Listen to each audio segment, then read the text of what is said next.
Shane Riley. Welcome back to my YouTube channel. In today's video, I'm just going to be reading spooky books, or like dark fantasy. I know I just posted a video of supernatural like romance or fantasy. I really enjoyed it, but it was like more of a like lighthearted, just like, oh, these characters are witches, vampires, werewolves. And then I also kind of read like a fairy-ish like magical one. But it's getting closer to Halloween and I really just want to read like dark fantasy, thrillers, very much more like higher scale spooky.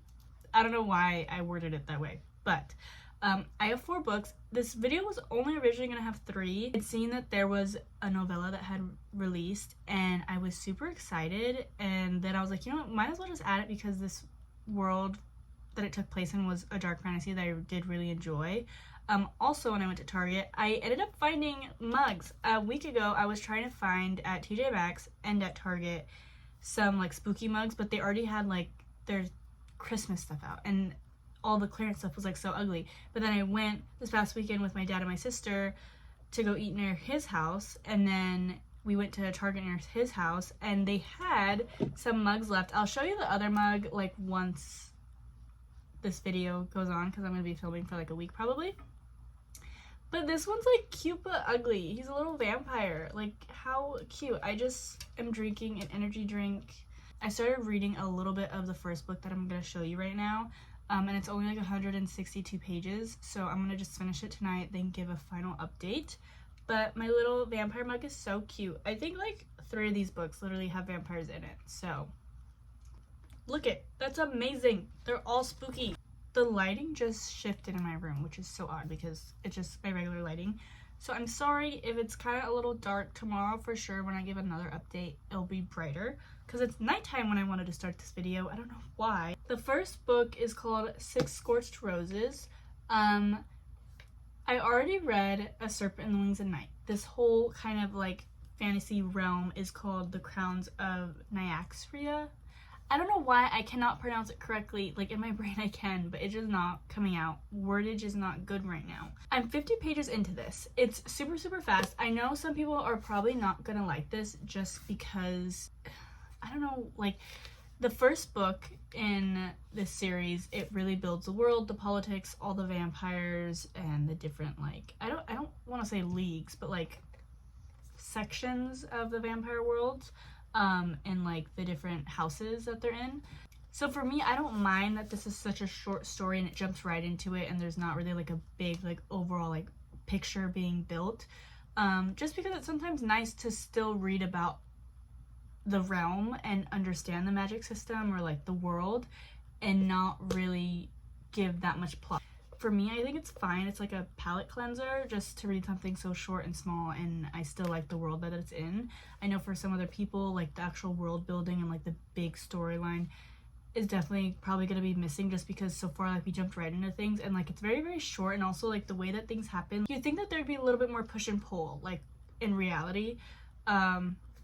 With that being said, the main character's name is Lilith. That's such a pretty name. It's basically said in the book, which I still haven't really figured out yet, that she has been dying since the day that she was born. I don't really know what that means. She's among the human society. In the first book, The Serpent in the Wings of Night, you have a human that was taken in by a vampire and she's surrounded by the vampire society. So now you have this girl who's a human. She's not surrounded by vampires. She didn't grow up around them. They're still very... That is so rude. It was a motorcycle. It wasn't a trash can. Ew. In the first book, obviously you're surrounded by vampires, but this one is just like you're in the human world and like you know that there's vampires, but no one like really interacts with them because like they just don't like to be around humans, even though they like feed from them, but they just really look at them as like peasants and stuff. Main character, there's this disease that's going around. When she was younger, I think what had started it was her dad was like a farmer. He had crops and like the crops were withering over time, and he had basically cursed one of the gods. He like was upset and he was like, screw you. And she was saying that the god that he cursed likes to curse back. So she put a curse on the human society, a deadly disease. Her dad was the first one to pass and now her sister has the disease. and she's a scientist. So she's trying to figure something out, how to save people and this disease that's spreading. So she goes to this vampire. She has to walk to his house. His name is Vale. Kind of very spooky, scary. He lives in a big mansion. It's, you know, he's old vampire. She kind of offers him 1 rose for every single time she visits him, and in the end there'll be 6 once a month. And per visit she'll take 6 vials of blood, and then she'll research that blood. Well, there's 2 different types of like god systems, I think. The vampires follow one god that made the vampires, but this god was secluded from the other gods, so these gods do not like that god and then the vampires that were created. So whenever she is studying his blood and trying to like figure things out, sometimes things can go wrong, like the machines will blow up or the glass will shatter, because the machines that were created to use these experiments were created by the gods, like her own gods that had secluded that one god, and they obviously don't like vampire blood because it's like there's magic in it and stuff. So it's just really interesting. She's trying to go about this in a way that's, she knows it's dangerous, but she's really desperate, and she believes that she, out of anyone, was supposed to die first. Already 50 pages in. It's only 162 pages. I'm gonna finish this tonight. Next book. It's called Ghost Mother. We have main character. She struggles with infertility. Her husband just landed a job. They're moving from Chicago to Wisconsin. She falls in love with this like abandoned or like old mansion place. They say it's like out of their budget, but she just fell in love with it, and they're like, you know, we can probably work on it and stuff. Basically the house, or this mansion, it was a part of a very gruesome murder-suicide in the 1950s. So that's all I know. That's all I want to continue to read through the synopsis so far. It's just like the very first half. I just love a good thriller, also just like a spooky house. It's just giving Halloween. This reminds me of Verity. Like in the house, there's just like, is this girl seeing things or is it actually like her? And I did like Verity. I think it was like at the end, like, you know, in books like make you think like, huh, that was a little twisted. I'm hoping this book is kind of gonna be the same. I haven't really been on TikTok a lot, so I've seen this just specifically with the book release that I watch. I was so happy when Target had this. I did not think my Target would have this, so I literally snatched it off the shelf. It's a pretty thick book, but like, you know when books are just like the right size, like it just makes me so happy that I have this cover. But they also have it on Kindle Unlimited, so I think I might just read it on Kindle because I do get through it a lot faster. But I absolutely love this. The main character's name is Ophelia. Such a pretty name. There's a song that's named Ophelia that I do like. Her mother is brutally murdered. Don't know how that happens. We're gonna find out. But she basically inherits the magic system of the family and then also their debt. There's these trials that go on. Her sister joins the trials because I'm guessing she's gonna wish for either more money or for their family to be relieved of their debt. I don't know exactly what that entails, but I just know that Ophelia goes into these trials to try to save her sister because she's worried about her. These trials are really dangerous, and she's, you know, gonna try to win them herself. There are 9 levels, and then in the very last line it says, because in Fantasma, the only thing deadlier than losing the game is losing your heart. I don't know what that means. My cat. Oh, he's getting up from his little spot. I'm excited. The cover is stunning. Immortal Dark. This book is so pretty. The sprayed edges are crazy. It says no soul can enter without an invitation. And then the inside artwork is basically like a library card log. And then I love it. It is so pretty. I love the red. This book is about, basically there's vampires and I was gonna say werewolves. There's vampires and there's humans, and in this society for humans to kind of, what is the exact wordage? I don't know. For human bloodlines to gain power, they like marry with vampires. Now, I know that usually vampires are very much like, we don't like humans, we're way better than them. So I'm like, I don't know what's in it for the vampires. Like, I know humans are getting like, you know, their lineage is gonna live on and they have some sort of status marrying to a vampire, but like, what's in it for the vampire? Maybe like a blood companion? I don't know. This girl's sister goes missing. Her name's June. Main character's name is it Kaden or Kaiden? I could be pronouncing that totally wrong, but her sister June goes missing, and she's assuming that a vampire had took her. Now, that sounds really creepy. Kidnap, obviously. She basically kind of infiltrates, I think, the vampire, like, society to try to find her sister and, like, what's going on. That's pretty much all I know so far, actually. It says that she sinks deeper into, like, the underworld of vampires, risking her very soul. So, again, don't know much of the synopsis. I'm really sorry that probably my intros to these books and, like, what they mean is not very good. But I will hopefully have better updates once I actually get started. First book that I am going to read, or I already started, is 6 Scorched Roses. I will definitely have an update tonight, so I'm just going to get right into reading right after this. And then give you my final thoughts. I have my book, I have my vampire mug.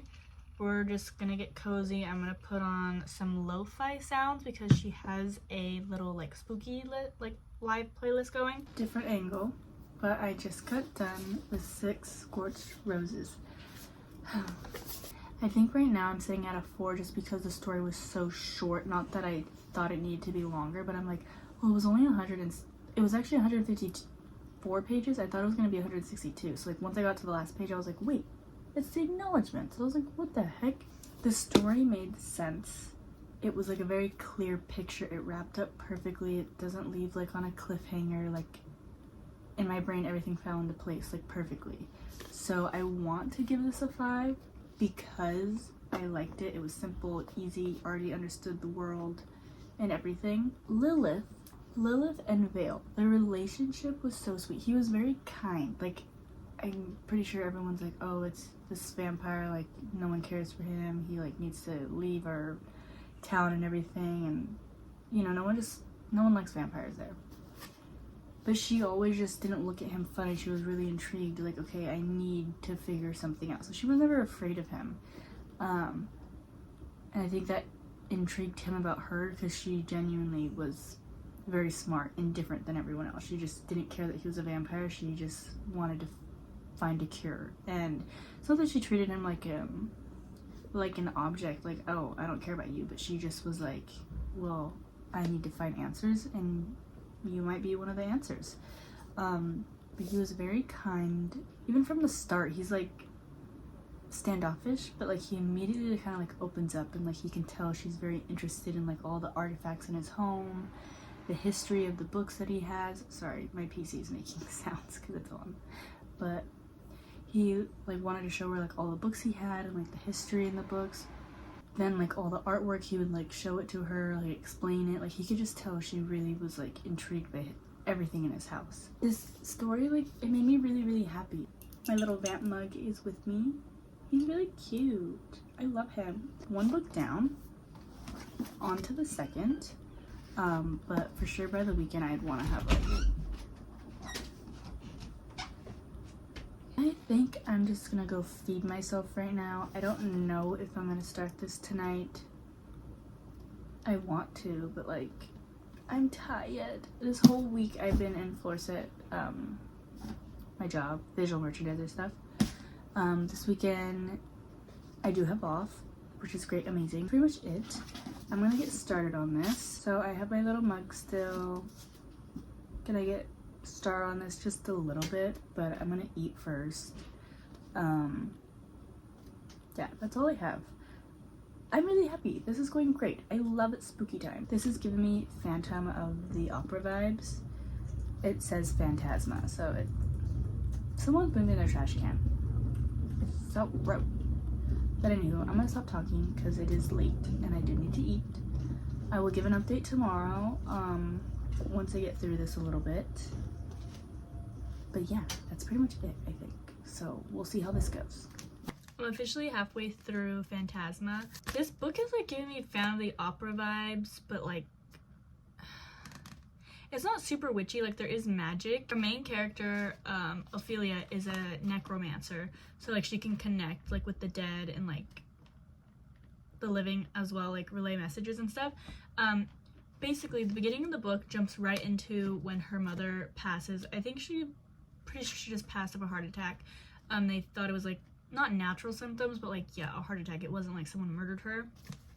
She was in their like living room or like house downstairs, and Genevieve, Ophelia's sister, was there. She's a younger sister, so Ophelia's the oldest, so she's the one that's going to take on the magic. And I did not know, I've never witnessed this in a book, but she did a ritual like once her mother had passed. You're gonna see my cat. He's waking up from a nap. In this family, or in this like realm, whenever witches pass, there's a short time frame of when they can transfer their magic from the dead to the next person that's like the heir of the family. So Ophelia jumps into action and she just starts doing this ritual to transfer her mother's magic to her, because she does want to carry on the legacy. Her sister Genevieve does not. Ophelia has always been trained by her mom to be like the next necromancer in the family. There is also like a really cool description at the beginning of the book, like explaining ghouls, poltergeists, regular ghosts, and like a phantom, like all this stuff. So it's very, very easy to remember. They find out that their family has some really big debt that needs to get paid off. The mother was hiding it from Ophelia, and I think also Genevieve, but I think Genevieve just found out about it. So Genevieve's been doing like research about Fantasma for the past few months or like years. It's basically this show that goes around, and it's like a whole house that kind of like, because in this world people do know that there's ghosts and that there's like witches. There's also like vampires and stuff, but like that's like they don't talk about them. They're just kind of like know about them. But in this world they have this house that like is like a carnival. It like travels town to town, city to city, whatever, and they put on a show where, or a contest where there's 9 levels and people have to compete these 9 levels to pass or whatever, and you can kill it other like contestants, or like you'll get killed from being in the house because there's like demons, spirits. It reminded me a lot of Powerless, except in between the trials, like it's always like, okay, like tomorrow will be another trial. Like whenever I was reading Powerless, like it was really stressful during the trials, but in between the trials there was always like downtime. Like it was like she could go visit her friend, or she could go talk to the chefs in the kitchen. Like this book is definitely like immediately after she's done with the trials. She's trying to, well, I didn't explain this very well. The reason why she entered was because her sister entered, because she's trying to help win the prize so that they can pay off their family debt, or just, you know, solve that issue. But Ophelia joins because she's like, I'm worried about my sister. I think she just made a decision and it wasn't a really thought out decision. Like she doesn't know what she's getting herself into. She was trying to help, but like she's gonna get herself killed. She ends up going into the games. She signs up and stuff, and she actually is not in the same like team or quadrant as like her sister, so she hasn't seen her sister yet. She can't see her sister till level 7, because I believe level 7 is when they can actually like, they're in their own like floor, I think, and the other contestants, like they're only allowing certain contestants in certain rooms. Like there's a higher number in one room, a lower number. I don't know exactly why they do that, if there's a certain like tier ranking. If they mention it, I honestly forgot because I'm already halfway through the book, so they would have already explained it. You cannot go to the other quadrants and visit like other contestants until you reach level 7. So she's worried about her sister, but she's also like, I think she can manage enough to get to level 7. Once I get to level 7, like I'm just gonna grab her and we're gonna get out of here. Well, along the way in this house, there's ghouls, demons, all these spirits and things that are like possessed. So whenever you enter, you like, they reach into your mind and they grab like your biggest, darkest, not like secret, but whatever you're scared of, your biggest fear, and they implement it into the games. Not the actual games themselves, but like throughout the night you can sometimes get haunted and it will be of that, of whatever you're scared of. So I guess that's like the deal that you make. That's how they, it's like not trading your soul necessarily, maybe, but they're just kind of holding something against you that can be used in the games for like entertainment. But throughout the day or at nighttime you can like get haunted, like there'll be a ghoul in your room or something. So it's very interesting. Like there is no point in the book where you get bored, and that's what I was trying to explain. I didn't explain it very well. I like went on a little tangent, but like in Powerless I did really enjoy it because the trials were interesting, but like this book, it seems like there's not a break. I try to figure out how this phantom is in the house, because he doesn't really remember. Like, he remembers during the games, like every person that he's helped win or he's kind of like helped like make a deal with, but he doesn't remember like whenever they travel cities, like in between. So she's just kind of like trying to help him figure out why he's there, why he's stuck there, how they can help him get free, and in return he's helping her through all the levels and stuff.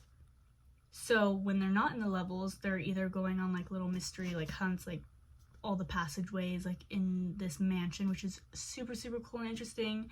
At no point are you like actually like scared. It's not like a thriller. It's just kind of like, what's gonna happen, like what's behind the trap door, like the bookcase and stuff. I would say my rating right now, I think it's just a 4. Like, I know that's crazy to say, especially halfway through, but just from the start, like it feels like it never dropped, like the momentum of the book. In this book, it's truly about the games and the world and all these phantoms and devils and stuff. Like, it's just really intriguing. Like, there's so many ins and outs of like the deals that they make and why they make them and what it means, and it's just really cool. But I'm gonna go eat now, and I will see you guys when I'm finally done with the book. I have an update. I just got this book done. Well, actually no, I got it done like yesterday. Yeah, I got it done yesterday at work. My rating is a 5-star for this one. The last 20 pages were crazy. Whenever I read a book that's like really good and I feel really attached to the characters and like it's the ending that I liked, didn't necessarily guess that ending at all, but I did like it, it kind of makes me feel like sad after, because I'm like, well dang, I can't continue their story unless something else comes out. But I think it's going to be an interconnected series, because it says book 1 probably be able to give more of like a wrap up at the end of this video, but it reminded me of Phantom of the Opera, but instead of like an opera house, it was like more mansion-y. It was mysterious, like you're trying to figure something out, like this like loophole in the whole Fantasma mansion manor place. Ophelia and Blackwell, their relationship is like back and forth, but like they're working together at the same time, so like they can't really separate, because she needs his help and then he needs her help, like finding the key to free him in part of like this manor situation, because he was like stuck there and they don't know like how to release him.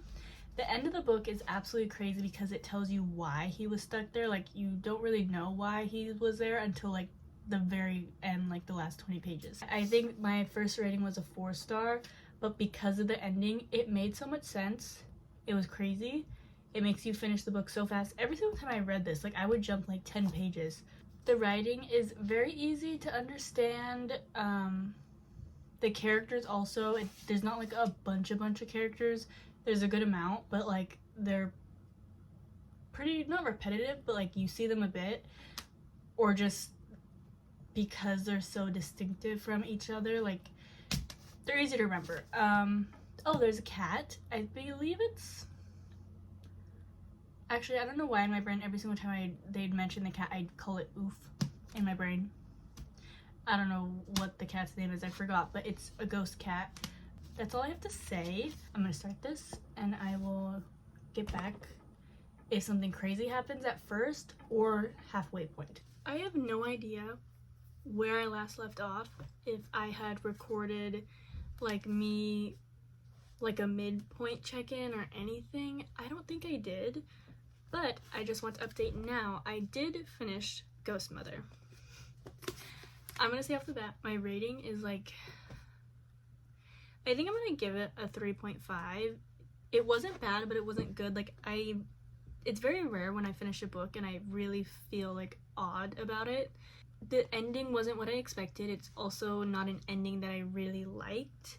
If I didn't do a midpoint check-in, I think to say the main character is like the first time I've ever felt like a main character was like insufferable. She deals with a lot of issues, which I sympathize her with, especially with the infertility, because she wants to be a mother so bad. But she has a spending problem. She's like maxed out her credit cards. Her husband is the one that I really feel bad for. The book starts off and her husband had to move to a closer place where like his work, kind of like home office is, and that's like Wisconsin, I believe.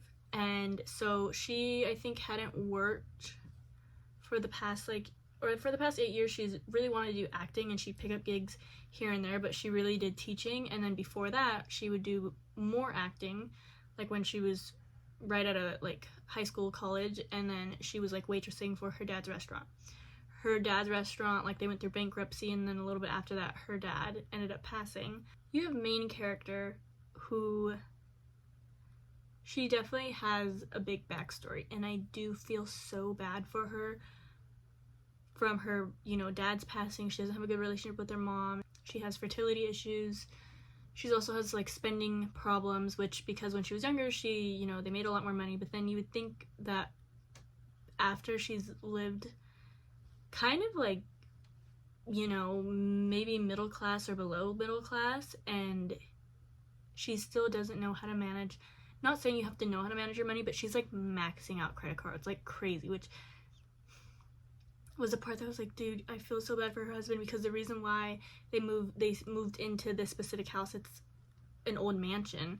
It used to be a part of a circus, like, family. There's 4 brothers. One of the dads had built this house, and the 4 brothers were a part of a circus, and the brother that built the house, he ended up having a baby with one of the women that I believe was in the circus, and then they had a daughter. That's who they refer to as Bird or Birdie, and she grew up in that house with her parents, and then she lived in that house with her husband and then her daughter. So it is a very old house. It was built in 1921 to 1924. Super interesting backstory. There's definitely like airy, creepy vibes like the whole time, but it was still out of their price range because it's a mansion on a really big piece of land, and it used to belong to the circus, and I believe it's still like owned by the circus like society or whatever it is. So her husband was like, look, like, if we're gonna buy the house, like, it's way out of our budget, you're gonna have to start working again, like, get an actual job. And she was like, okay, like, I will, because I believe like this is where I'm gonna get pregnant. Which, again, I sympathize for her. I don't think that her thinking that is wrong, but I feel like she purposely worded it that way so her husband would feel bad for her, and was like, okay, like, this is the house that she believes, like, we're gonna raise our kids in. He had to pull out a loan from his 401k. He was already paying $1,000 in her credit card debt from all the cards in total, and then she had maxed them out, and it was already $600 like in total from all 3 of them, $300 combined over the limit. I mean, $600 combined over the limits. He was just stressed the whole book, which I felt so bad. Like, she would always just, but you could tell, like, she had a tough upbringing, or the things that had happened after, like, you know, her father was like established in the restaurant business, and then he went bankrupt. So you do feel bad, but then there's some ways that she like words things, or like when she's trying to learn the history of the house, because there was a murder that happened in the house, like crazy, and people were like, oh my gosh, your house is haunted, and she's hearing things, seeing things, but then she's also doing research. She's just horrible at showing up to work. Like, she shows up on time, but like she takes her lunches really late, like she's always over, but like you would think like some of these things is actually common sense, because like she took a 2.5 hour lunch break, and then because she wanted to go to like this museum to learn something about the house or whatever, because she was like, oh, I can make it back like maybe a little bit after 30 minutes, and I'm like, okay, like that's still like a little crazy, but whatever. I thought she was gonna be like 10-15 minutes late past 30 minutes. No, she was 2.5 hours. And then when her work talked to her about it, was like, dude, that's crazy, like she had to sign a slip and whatever. She then was like, 2.5 hours? She was like, well, yeah, I guess, like I didn't look at my phone or like the timer on like my car, or so I'm just like, there were some things that she did where it was like super annoying. Like, don't get me wrong, I can understand like her mental state. I think she was really, really going through it, and especially with being haunted and no one believes you, or like you don't know if it's true or not because you've never really had a serious case with like ghosts. Like, yeah, she's gonna start to go crazy on top of already her normal, I don't want to say issues because that's like a messed up way to think about it, but all the things that she's going through, like she has a lot to work on, but because of the current situation and she's in a haunted house and like it's driving her mad, like it's not helping. So I do feel bad, but then like when she wants to go interview certain people, like she's lying about who she is so that she can talk to these people. And this one old man that she was talking to, who used to be like the runner, like assistant butler person to the house that Birdie and her husband and daughter lived in, he has dementia. He's 82, and she's like talking to him like she's someone from his past. The old man, he would never like remember like present day stuff. He only remembered things from the past. Like he was stuck in a time capsule, which is really bizarre, like the way that your brain like manages those things. But she was like lying when she figured out what was like how to talk to him. She was like pretending to be in that time frame, and it's just so bizarre. Like I honestly, like, there were some times where I've thought about rating this like a 4-star, because it's like really makes you think like, what did I just read? Like, this was actually crazy. But there were certain like holes in the story that I feel like didn't get like a satisfying ending, or like it kind of was like, okay, that was like pretty bland, like that was kind of stupid. But then yeah, I'm gonna stop talking about it. It was a very interesting story. If you're someone who likes to read something and not know a clue of what's going on, or you like that you don't like the main character because it helps like build their character or the story and what they're going through, whatever, that's cool. I would recommend reading this. But it's weird because when she was like, when the haunting stuff was going on, it wasn't like super like gory, crazy, like scary. It was more like, I would just say eerie and like odd. It was definitely like odd. I think it's just the best way to describe it. Like it was supposed to be scary, but like in my brain, the way that I was interpreting it, it was just kind of like, wait, is this reality or is this not reality? Like, I don't even know. I'm gonna leave my rating at a 3.5. On Goodreads, I believe I can't do a 3.5, so I'm just gonna do a 3. But that's where that leaves me with this. So in this video, I've completed 3 books. I definitely am gonna say I apologize. I was supposed to finish Immortal Dark, because it was originally a part of the plan to like read 4 books because I wanted to add to the novella, but it's just a hefty book. I'm not going to include this in my November TBR, like I'm not going to pick it when I pick a prompt, but I am going to include it in a video, like kind of maybe like reading fantasy or something still, because I do want to get it done. I'm very interested in that book. So this is a 3.5. Again, just an odd story is like one word to describe this. This was a 4. The reason why I rated it a 4 is it would be a 5, but it was so small. Not the author's fault, not that I think it should have been longer, but because it's such a tiny book, rating it a 5 seems a little outrageous. But the way that the vampire treated this mortal person was super cute. Like, most of the time I feel like, especially in this world, the vampires look down on humans, and I mean, yeah, there were certain things that he was saying where like he knows that like vampires are superior to humans, but he was very gentle with the main character. It was just really beautiful. So I'm gonna rate this one a 4. I'm gonna stay to the 4 rating. And then Fantasma was 100% a 5-star. Super happy I read this book. I cannot stop thinking about it. Like, I want to read more. I believe this is the first book in this like interconnected series. I'm super excited. I hope the next story is about her sister Genevieve. But yeah, that's all I pretty much have to say right now. I'm gonna see you guys next in my reading wrap up. Then I'm gonna post picking my November TBR. Like, I'm gonna post that video the day after. Just because I have lots of books to continue to read and get through, and some videos to catch up on. So that's it for today's reading vlog. Thank you so much for watching. Make sure to like and subscribe, and I will see everyone next time. Make sure to have a great rest of your day wherever you are in the world. Bye-bye. This girl, this man is crazy. Sir, I'm filming a video. Ow. So rude. Ow. Ow, so rude. Ow. Please get off, Bubbles.